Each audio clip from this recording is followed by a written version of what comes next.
New at 5 from the NBC 10 Money Watchers. Here's the pitch. The owners of the PawSox want to move the team from Pawtucket to Providence. Just a short time ago, they took their plans to the commission that oversees the land that they are looking to build on. Here's a look at that land. It is valuable, a high-profile spot along the Providence River.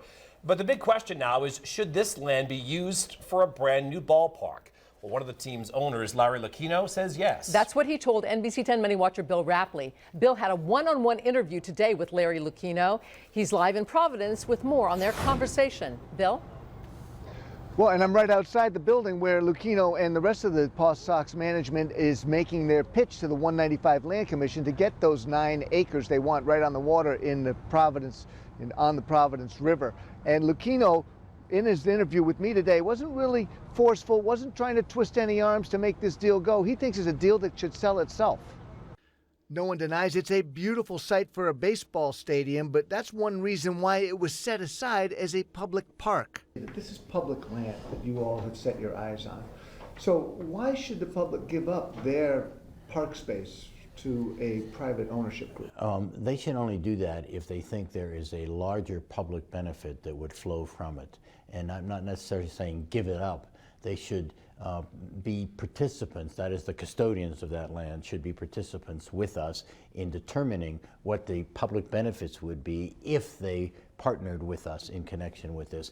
And that's the pitch of Larry Lucchino, part owner of the PawSox and part owner of the Boston Red Sox. His history includes running the Orioles and the Padres, 2 major league teams with new stadiums that have been successful. And he sees Providence as his next success. We are designing a ballpark that is multi-purpose and designed from the beginning to be multi-purpose. That means football and lacrosse, college and high school, and concerts too. It looks like a sure bet for the investors if the taxpayers are backing you up to the degree that has been put out so far. Well, I'm glad you put it that way, because we have been asked to make a proposal, and we have made a proposal. And now the question is, it's time for discussions, public debate, adjustments, negotiation, compromises.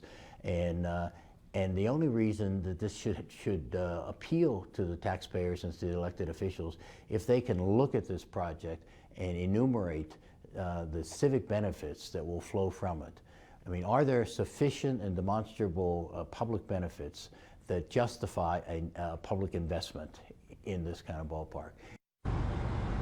Now, the 195 Commission is in charge of disposing of the land, but all of those members were appointed by Governor Gina Raimondo, so she's going to have to get on board for this thing to fly. And then the General Assembly on whether or not there will be a lease arrangement with these developers if this prospect moves forward. Coming up at 6 o'clock, there were a lot of protesters here today. We'll have a story about them, and my colleague Brian Crandall is in the meeting right now. He will have a report on that. For now, I'm live. Bill Rapley, NBC 10 News in Providence. And you'll find more on the PawSox potential move to Providence on our website, turnto10.com. There's a slideshow of what the new stadium would look like and a complete history of the Pawtucket Red Sox.